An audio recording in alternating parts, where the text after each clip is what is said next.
What is up, Easy Reaction fans? I'm back tonight with the part two of the Creepypasta. It is October 8th, so probably I'm not going to be able to get to number one this month, but at least I'll be going through them. We got about 3 weeks, so maybe I'd do like two every week so we can go down the list faster. But yeah, I'm excited for this one. I've listened to it many times, but this is to get me back into the fall feeling. I'm definitely feeling the fall because I'm a student again, so you know how that is midterms. But yeah, I'm excited for this. Oh, and I also wanted to say, give a quick review on what I saw last night. I saw Joker 2 last night, and there's been a lot of flack online. Arthur Flack is Joker's name, so pun intended there, about how bad this movie is and everything, and it is without a doubt my favorite movie of the year. There's been a lot of movies this year, can't keep track of them all, but it is a standout. And I have to say, mention her name right away. Catherine Keener plays his lawyer in this movie, and Catherine Keener is one of my favorite actresses of all time. She just seems so down to earth, and just she has some amazing roles in her career. There was that cherry flavor show where she played like this witch. That's definitely her. And Get Out are definitely her most deranged roles. But yeah, she was in this one, and she was also in 40-Year-Old Virgin with Steve Carell, and she's so great in that one. So definitely a shout out to her. But yeah, Joker 2 bashers. If you've seen the Birdman, he just rips apart the critics. That's how I felt at the end of the movie. I felt so flabbergasted that these people, I mean, Batman fans, and like I said, like back when I was watching the trailers, like Batman fans are gonna rip this movie apart just because it's a musical, and they don't even want to give it a chance. And they did not even give this movie a chance. That's why it's so low on Rotten Tomatoes. Um, okay, so I'm gonna read my quick review here. Okay, here is Brandon's verdict. Just like the Joker character, this is the most misunderstood movie I've ever seen, in my humble opinion. From the beginning, from the bashing reviews I've seen online, really, we can't enjoy musicals anymore. Um, yeah, I mean, it seems like musicals are just made for teen girls now, and there's no musicals pushing the limits, and this movie definitely pushed the limit on that, and I loved it for it. If you are a fan of the old jazz standards like I am, like I don't know, there was even a Carpenter song on there, the Why Do Birds, that song. Lady Gaga sings that, and yeah, it was nice and all, but if you like Frank Sinatra and Louis Prima, the Saints Go Marching In is a song that the prison people singing in this, and it was great. So if you're a fan of One Flew Over the Cuckoo's Nest, which is my favorite movie of all time, you're gonna love this movie. So even if it's really dark, so what? The music was so old school, and both Joaquin and Gaga were stone cold stellar acting and singing. It feels like this movie was made for me and others like me that struggle with their own mental health daily, rather than the straight, simple people that don't understand unique art and wanted a sequel that didn't take a risk. I mean, that movie would have been. It would have been like people are saying, like they're just writing out the music. I guarantee you that movie wouldn't have been the same with just speaking. It would have been so much more boring. Just think about it.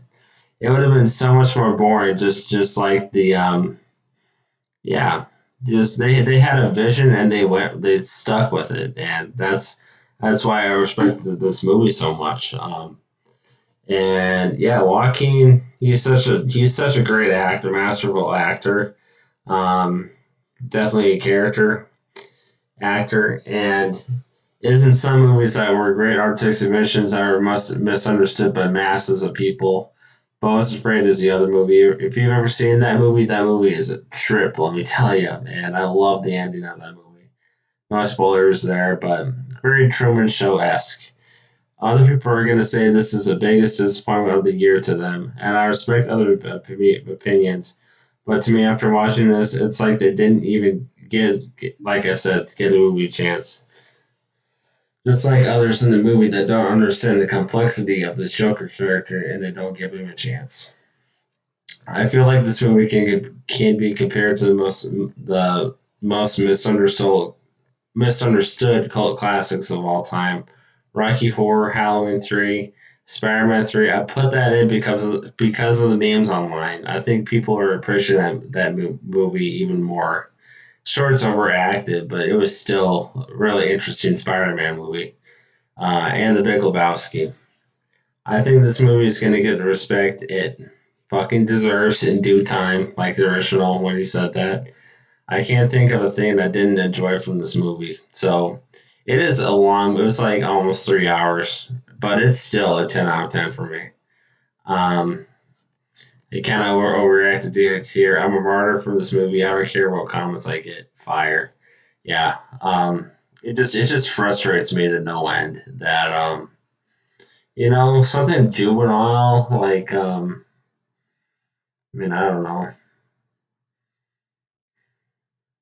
Toy Story 4 gets great reviews, like 90% on Rotten Tomatoes and all, and it was an okay movie, but Toy Story 3 should have been the ending, and people don't rip that movie apart. So yeah, it's just very weird to me that. Okay, I'm gonna get pretty frustrated here. I'm looking up I haven't even looked up the score for this yet.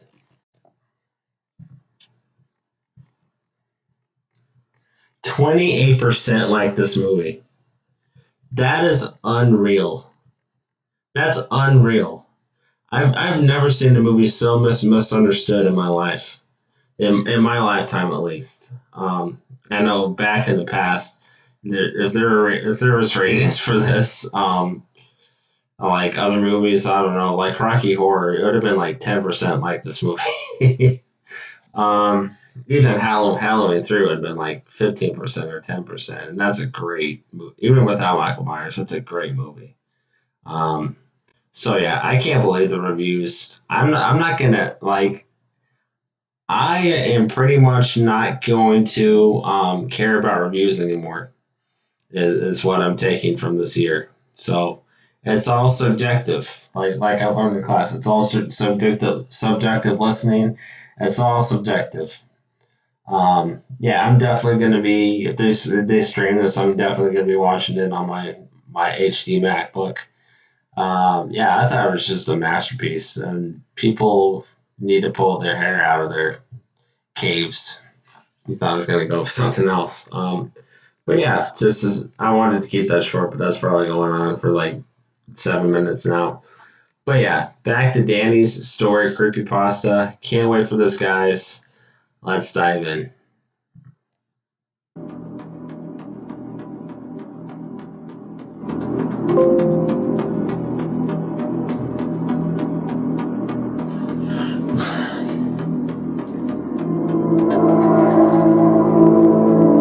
Every Leaf is a Flower.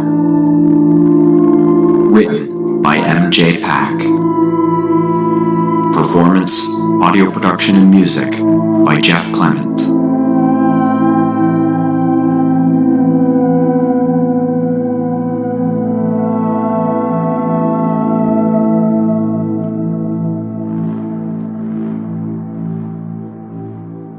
I managed to make it a few more months. Got to a new place, set up shop, went back to New Orleans for just a day trip to clear out my business in the basement. No one had messed with it. That was good. That's why I picked such a remote place in the first place. Me and my dad, we liked our privacy. You probably know that by now. I went north this time, followed the ocean along the east and tried to find somewhere safe, somewhere dry, somewhere that no one could leave handprints. That's what was following me, right? The handprints, the voice, worse, what was attached to those handprints. It was always different, but it was always the same. My father, something else. My childhood, something else. Shifting, changing, unpredictable and terrifying. I wanted to tell someone about it, but who was there to tell? Ma was in the ground 5 years now. My dad, a lot longer than that. What they don't tell you about growing up is how alone you end up feeling. I hunkered down in my place in the north, waited, because I knew it was coming. It had to be coming, right? The quiet was starting to get to me. It was worse somehow that I knew it was coming and I knew it wouldn't stop, but didn't know when or how. It got so goddamn close last time, you know? That other me. The thing that sounded like myself as a kid. Like myself at age 8 when my dad had left me in the car parked outside some strange house for hours. Hadn't thought about that in a real long time. Not until other me jogged some memories. I started to think about it though, while I waited. About how it took so long for my dad to come back. He told me to wait, but I couldn't. I had to pee, and I was worried, so I figured getting out of the car for just a minute wouldn't hurt. Right? I mean, sure, my dad was strict, but how could you expect a little kid to wait that long by himself? After a while, summer faded into fall, and it still hadn't shown up. Was it because we had a mild season?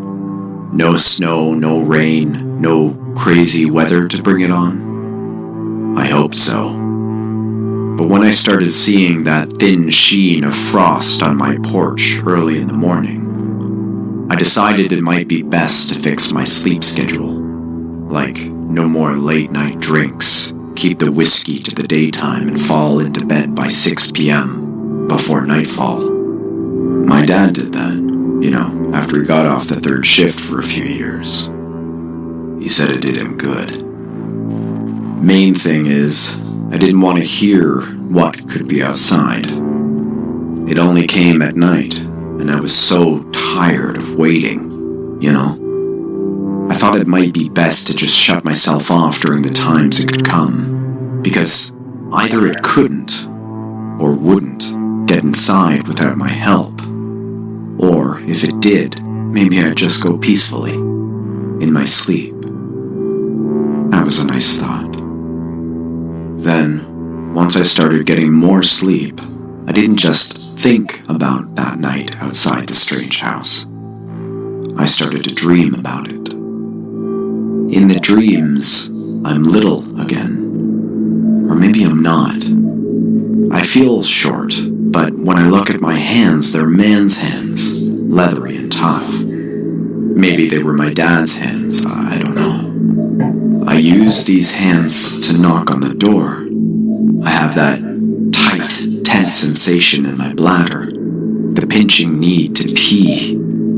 I cross my legs back and forth, hoping someone will come to the door, but they never do. So I go to a window. When I look inside, I see my dad. He's with a woman. It's not my mom. And he sees me too, and he's real mad. He yells, "Danny!" Then I wake up. The same dream, over and over. The same way, every time. In the car, have to pee, knock on the door, go to the window. Dad with a woman. Daddy! And see, here's the weird thing. I only have this dream in the daytime. Never had it at night. Well, I guess maybe that's not the weirdest thing. No, No handprints yet or anything. Nothing like that. But since the leaves have started to change, since they've gotten all colorful, red and orange and yellow, they've started showing up in my house. First they were on the porch, but that's pretty normal, right? Gust of wind blows them up there, no cause for concern. But then one day, you wake up just after dawn, like usual, happy to see the sun coming up over the horizon, and you see a trail of them from your front door to the dining room. And they're pretty at first, see? They're those brilliant fall shades, but they still have enough springy life in them to stay in one piece. At first, you sort of like them. Then, as the season goes on, as you have the same dream over and over again about your dad and the woman and your big man hands, they start to die. They get crunchy and crumbly, and you start to find them everywhere, trailing through the house, stuffed in your dresser drawers, folded into quarters and stuck neatly between the bills in your wallet. It's deliberate. It's a message. It's what it does when it can't leave handprints. One morning you wake up coughing, sputtering, tongue drier than you can ever remember. You spit and spit, and wouldn't you know, you're spitting out a mouthful of brittle autumn leaves. Something has come into your house in the middle of the night and stuffed your fucking mouth with leaves. God only knows what would have happened if you'd been awake when it came. Then, you wonder, is it really your dad you're hearing in the dreams? Is it really your dad yelling your name? Or is it something else? Something crouched by your bed as it parts your lips and begins shoving dead leaves inside. And this, this is what makes you realize you can't get away from it. You can't keep running.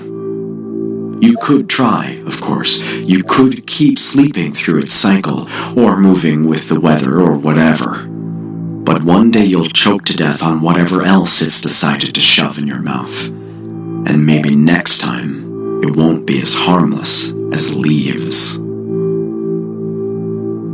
So I pack up and go to the last place you saw your dad alive.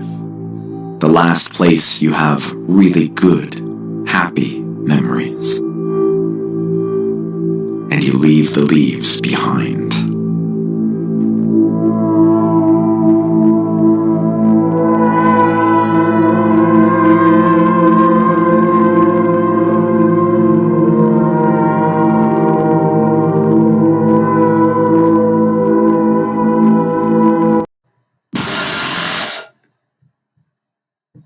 Sorry.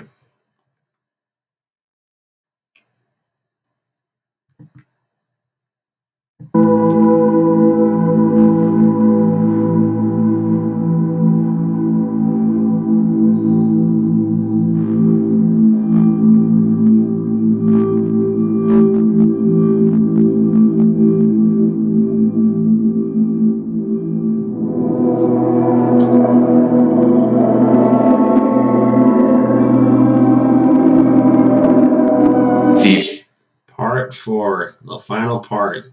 The earth, the air, and you. Earth, the air, and you.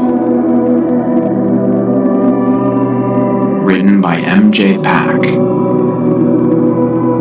Performed by Jeff Clement. Featuring Nicole Doolin. Audio production and music by Jeff Clement.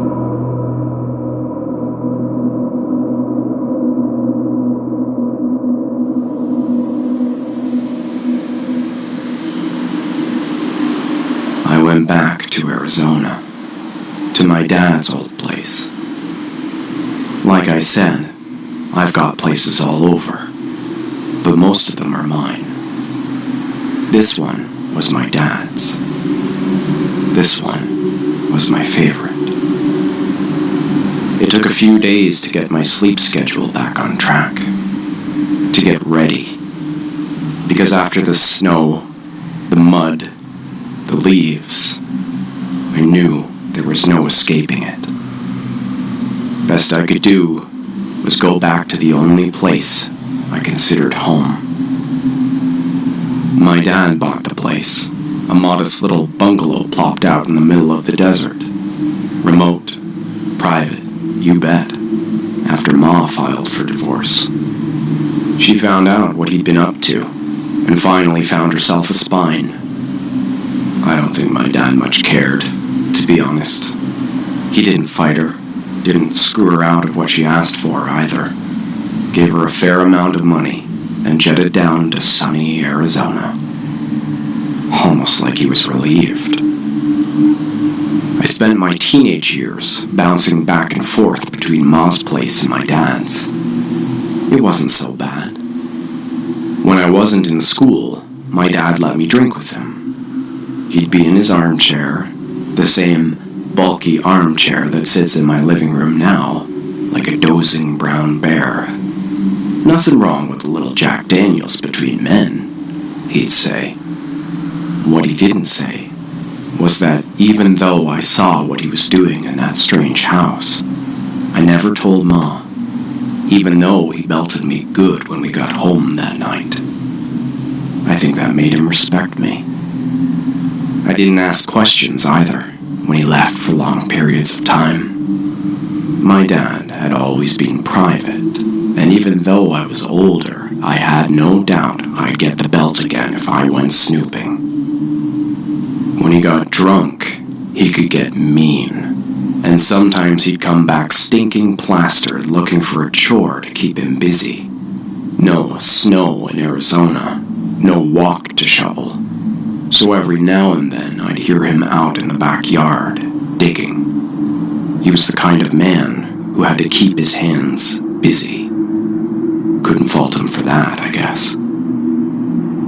Once I was back to normal, feeling like maybe I could stay up pretty late, I bought myself a bottle of Jack and settled in the living room, sank into my dad's old armchair. I turned on the television and began flipping channels. Sadly enough, I couldn't find Overboard on anywhere. I drank my whiskey, kind of a lot of whiskey.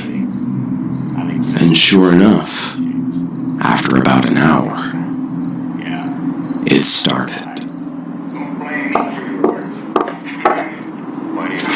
I switched off the television, finished my drink, poured another one. "I hear you out there," I called. "Didn't take you too long this time, did it?" "What's it gonna be, huh?" I demanded. Jack had made me brave, braver than before, so I slammed another swig back and felt the warmth spread through my stomach. "Are you my dad? Are you me? Gonna yell at me for not shoveling the walk?" "No snow out there, asshole. And no rain, neither. We don't get any rain in these parts. Not that often. Just sand and sun." On one window, the one on the porch. Then I heard it in the kitchen, too. And towards the back of the house, in the mudroom. Tapping on all the windows. There were more this time. And when it spoke, that's when I knew I'd made a mistake. That I'd missed the whole goddamn point. That I was absolutely, utterly fucked. Not my dad. Not me. Not even the wordless babbling. Worse. Much, much worse. Danny. Oh, Danny. Danny. It said in a sweet, feminine voice. A voice I didn't really recognize, but also sort of did. Danny. Oh, Danny. We're out here, Danny. We're here. You thought we couldn't find you, but we did. No. There was no way. I'd made sure. I'd been so careful. Danny. Oh, Danny. Danny. It crooned again, and there was nothing wrong with the voice, really. Just sounded like a normal lady. Someone I might meet on one of my nights out. Someone I almost certainly did. Danny. Oh, Danny. You thought we couldn't get to you, but we did. We're here. Come outside. Say hello. Oh, Danny, don't you like us anymore? You liked us so much. Too much, didn't you? I felt like my mouth had been stuffed full of leaves again. My stomach wasn't warm anymore. It lurched like I'd swallowed a gallon of cold, thick mud. Danny. Oh, Danny. You just did what your daddy taught you. We're not angry, Danny. We're not mad. Those were our friends we sent before. We couldn't get to you first, so we sent them along. And they were the old ones. They were the angry ones. But we are fresh and new, and we want to know why you left us, Danny. I gripped the glass of whiskey so tight I thought it might shatter. You can't be out there, I said, when I could move my tongue again. None of you. I made sure you couldn't walk. I made sure. They shouldn't have been able to get out of the basement. I learned that. I learned from my dad. If you let them stay mobile, they can almost get away. That lady in the house that night almost got away because I distracted him at the window. She bolted, but my dad was faster, and he took her down. But I'm not that fast, so it was always just easier to cut off their feet. Danny. Oh, Danny. We figured it out. We're smart girls, Danny. Did you know if you try hard enough, you can walk on your hands? It sounded so nice, like it wasn't mad at all. Not like the others. But oh God, I wasn't sure it was telling the truth. It took us longer. The lot of us. Oh, Danny, it took us a while to try hard enough, but we did. We can do it now. Just like our friends. Our angry friends. Oh, Danny, did you know when you're angry you try much harder? Yeah, that I knew. When you think your dad is the best guy in the world, but really he's just a bully. He thinks he's so much better than you and hits you with the buckle end of his belt for just being a kid, when it was him who was being bad. Him who was in there strangling some woman who probably was going to tell Ma about what they'd been up to. When he punishes you again and again for doing things you didn't mean to do, like forgetting to shovel the walk, for getting mud on the porch, for not getting all the leaves in the yard bagged just right. Yeah, you get angry, and you try much harder to be better than him. I think he only did the one, I mused, finally lifting the glass to my lips with a trembling hand. I think it was just the one, if I had to guess. Oh, Danny, It said, and it sounded aroused, like it was getting hot or something. Danny, oh, Danny, you did so much more, didn't you? At all the windows. How were they tapping? If they walked on their hands, how were they tapping? Oh God, as if any of this made any sense at all. How many of them were out there? Some of them? Dear God, all of them? You left me in the basement, Danny. It said, sad now, pouty, a girlfriend who's not getting her way. You came back, oh, Danny, yes, you did. But I was so smelly by then.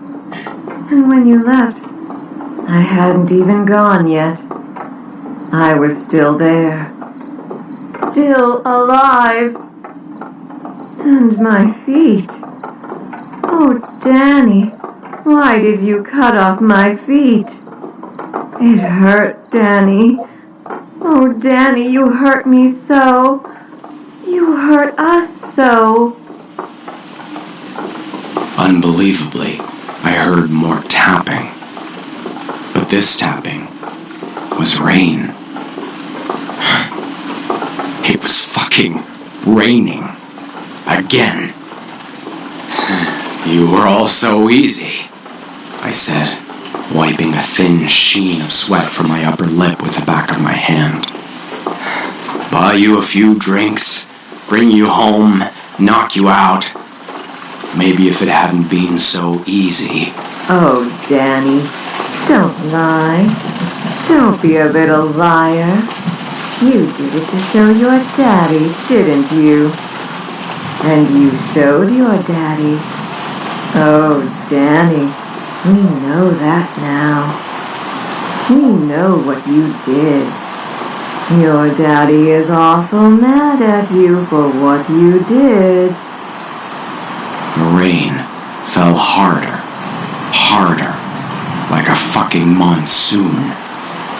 I couldn't hear the tapping on the windows anymore, but I knew they were out there. All of them. Because why not all of them? On the porch, something began running back and forth. I thought I heard a little kid laugh, but couldn't be sure.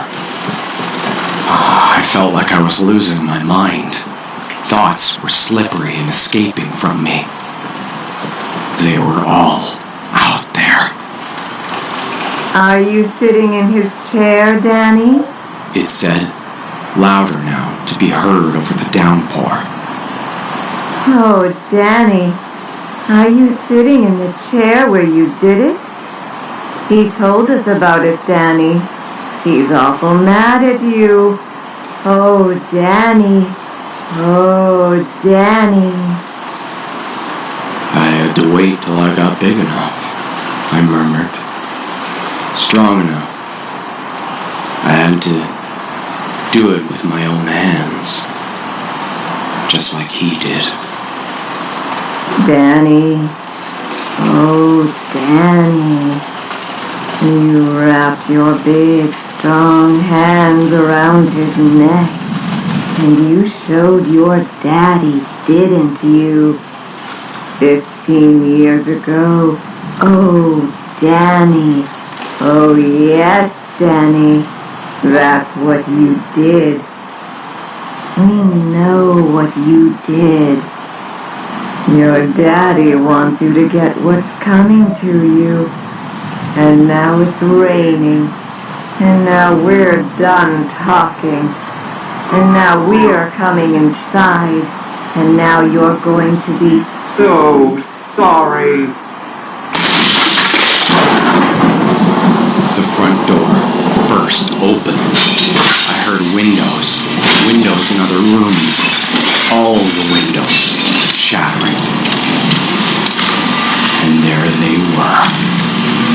blonde I brought home in Texas. The redhead with the huge tits I scored in Minnesota. The mousy little brunette I'd settled for in New Orleans. The one I'd left in the basement when whatever on the porch came through the window. Scores of them. All of them. Have there really been that many? Crawling through the broken glass, unaware of the way their rotting skin was being shredded to ribbons. A few were dragging themselves forward by their elbows, trailing bloody stumps where their feet had once been. Most, though, were walking on their hands. And god damn were they fast. They must have been angrier than they let on. I dropped my drink and scrambled to the back of the house, to the kitchen where the phone was. I tried to handle this myself and it was out of my hands. I had to get help. I had to get someone out here to help. Oh God, why had I moved to this godforsaken place in the middle of nowhere? Outside, the rain poured, buckets of it.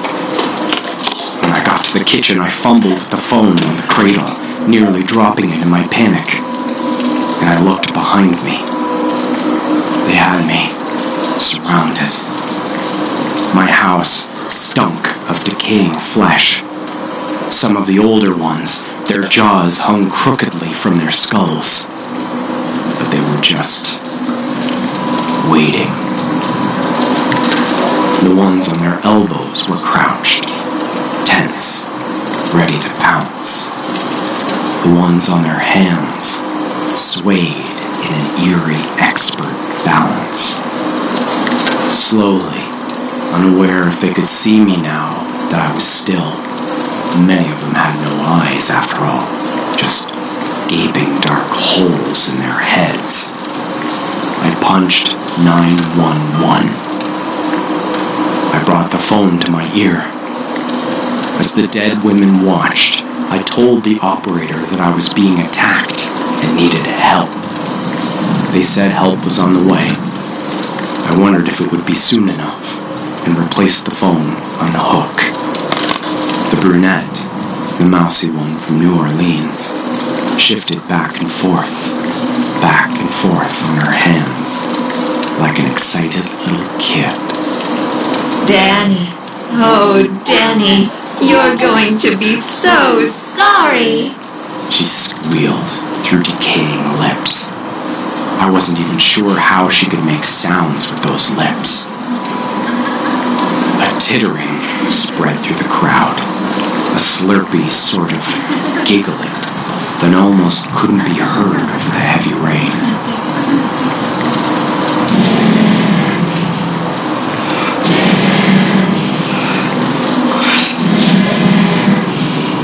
No!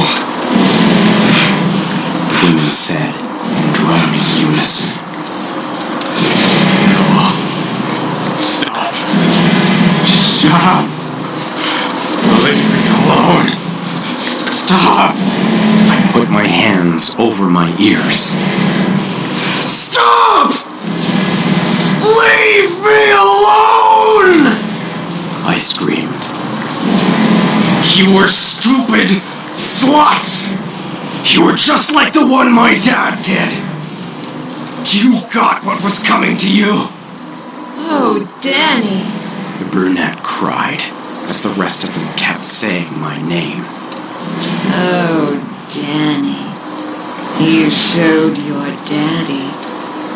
You showed us. And now you're going to be so sorry. Now you're going to see your daddy again. You'll be like us. You'll get what's coming to you. Yes, you will. Oh, Dad. They said my name over and over. It began to sound like a song.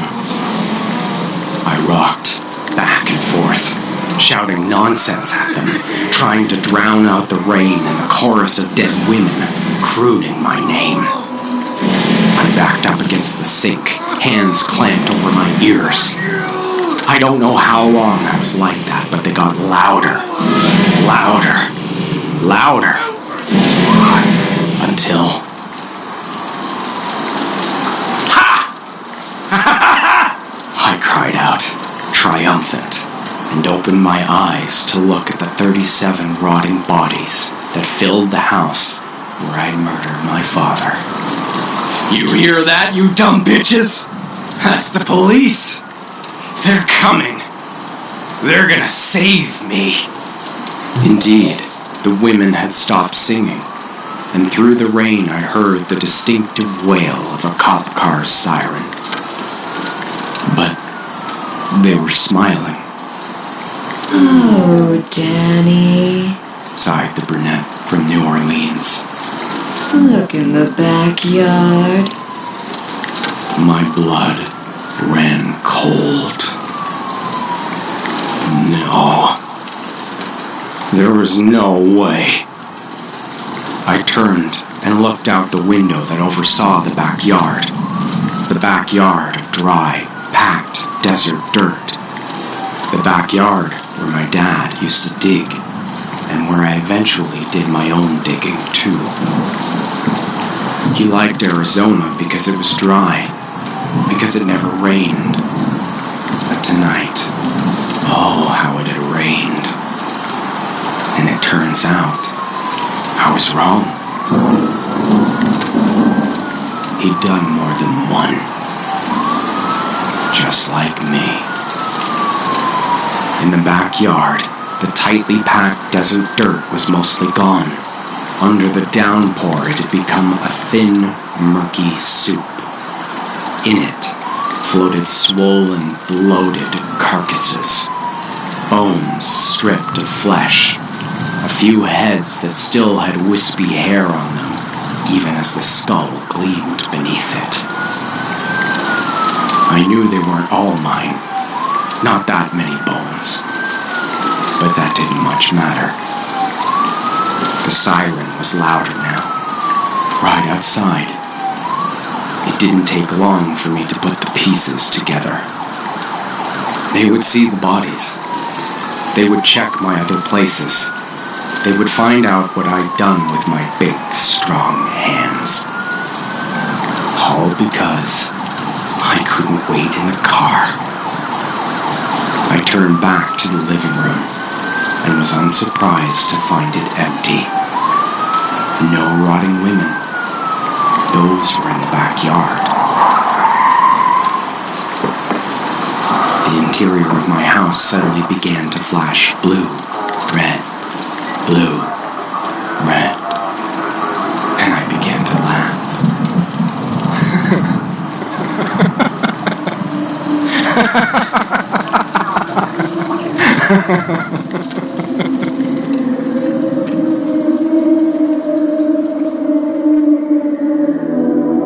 What is it they say about the sins of the father? It doesn't much matter. Because I lied.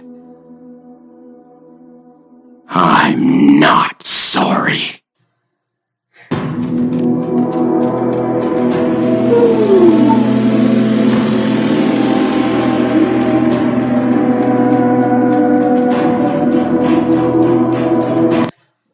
Don't you think that would be a great series? Like Mike Flanagan from Black Mass directs that whole thing. Yeah, I was very surprised to find out that MG Pack is a she's a girl girl horror writer. There's nothing wrong with that. She wrote a genius horror story, so props to her. Gives me goosebumps every time. So let's check out what my next creepypasta is going to be. Hope you guys enjoyed that one as much as I did. All right.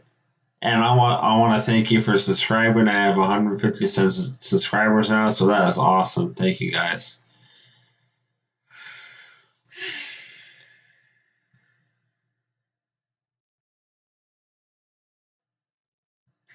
They go all the way down.